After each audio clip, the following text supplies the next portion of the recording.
Good morning or good afternoon, wherever you may be, or good evening or good night. This is Jen at JensArtyInclinations, a place to create, share and play.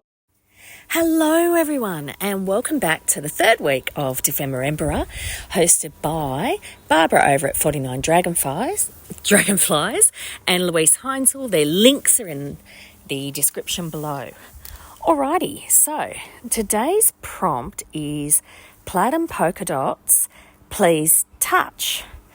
So I've kind of prepared all my pieces ahead of time, but what I've got is, I guess it's like a little cupboard, but it's a gatefold opening, and I decided that I would put it on a little hole punch on my page. I don't know, just for something different, because I had these little pieces. That's a little bit of coffee dyed doily, that's a square one that I put over the top there. So just, layering it up, basically covering the card underneath. And that's the back, going back around to the front. Those two pieces are going to be on the front, and then it will open up from there.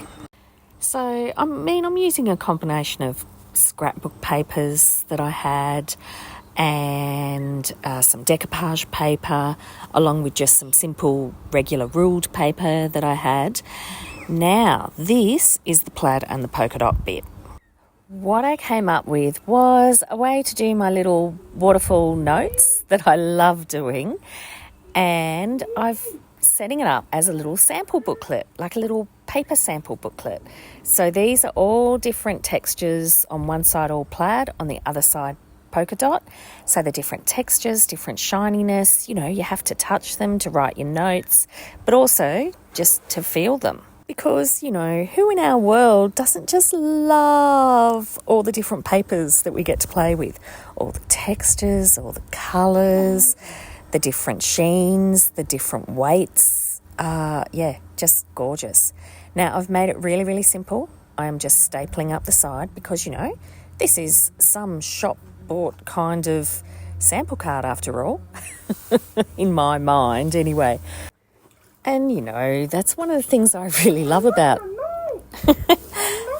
Oh, no, it's J-Bear in the background there. He's playing about in the pool while I'm voicing here.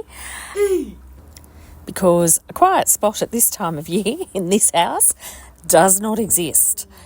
And anyway, I hope that's not too loud in the background for you. But yeah, that's half the fun of journals, is that you can actually play pretend. All right, now look, I'm just easing out the fold here so that it folds over those little paper samples, and it just gives it a little bit more room, and I don't mind the little space in between. I think it just adds a nice little touch to it. So using my bone folder, just to very gently go just above the score line, ever so gently, and then what I do is I take out the card in just a second, and I just push it up a little bit.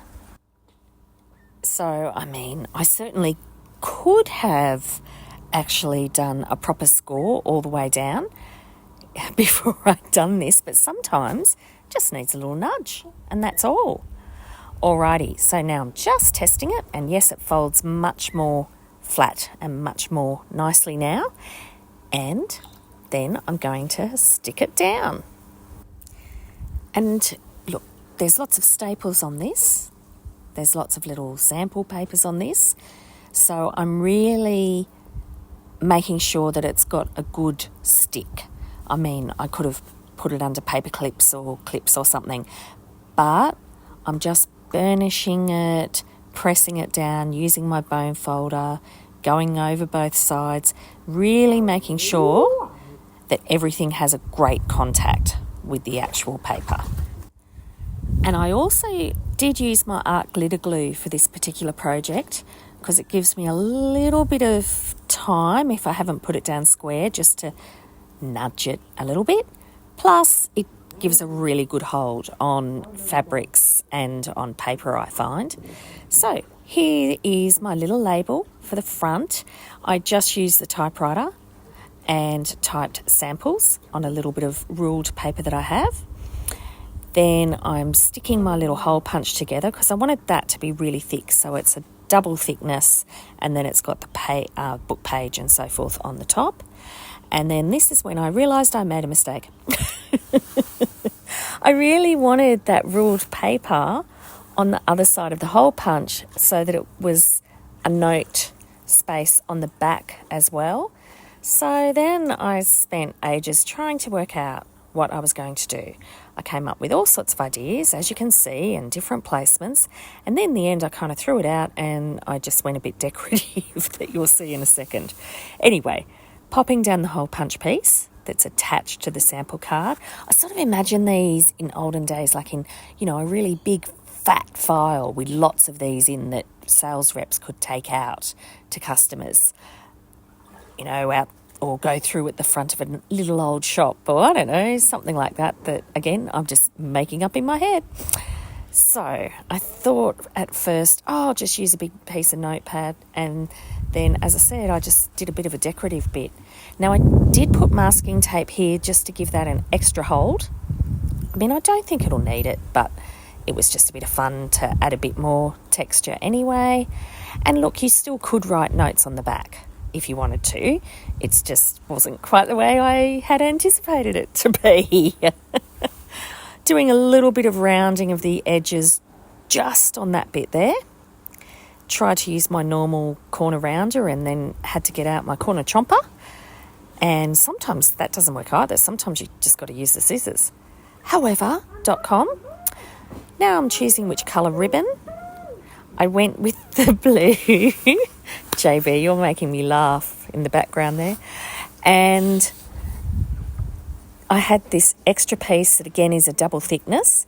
And what I'm doing is I'm popping the ribbon through it and I'm going to stick it down to the page with the ribbon attached. And then you can just put your little sample cards through it. I don't know. Just something a little bit different, a little bit more interest, something just to play with. There's no practicality whatsoever. It was me just playing and making my little waterfall notepads a bit more fancy-like. So I did lots of glue on this because I really wanted to make sure that it stuck down well.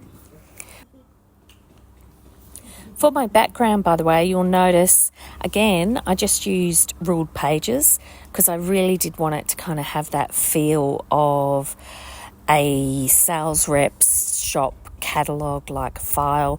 Originally, I was going to do the gatefold as like a little file cabinet that you opened up, and it, has that feel, but that's not exactly what it ended up. Just ended up a simple gatefold with the sample cards. Now I'm just paper clipping in that little hole punch piece that I've put on the page just to help it stay stuck down while I'm faffing and fussing with other things. You know me, I do love a bit of faffing and I do love a bit of fussing. So popping the ribbon through the holes, and it worked beautifully. And of course, now that I'm looking back at this, I really should add some hole reinforcers to that as well. Might do that. I believe I did it to the ones underneath in the middle, but yeah, I didn't do it to the actual folder bit.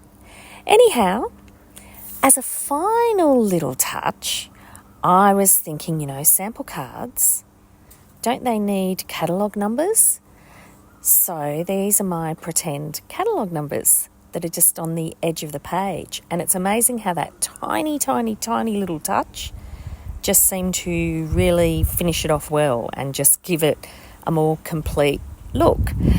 And all these little samples, by the way, I managed to pick up a bag of just offcuts. So I went through all those and cut them down. So anyway, then I added some numbers to the back ground just to, pull it all together. And this is the finished piece. So you can lift it out anytime you please, just showing you how you do that. There's the back that if you wanted to, you could jot some notes, sales catalogue 13, or, look in the third drawer in the warehouse. And it is really fun. Well, I think it's fun to touch and feel all the different, because some of them are bumpy, some of them are embossed, some of them are shiny, all the papers feel slightly different. And here's where you can write your notes. So I did it as a little fold over on each one so that you could have any kind of little note without messing up the actual sample cut on top.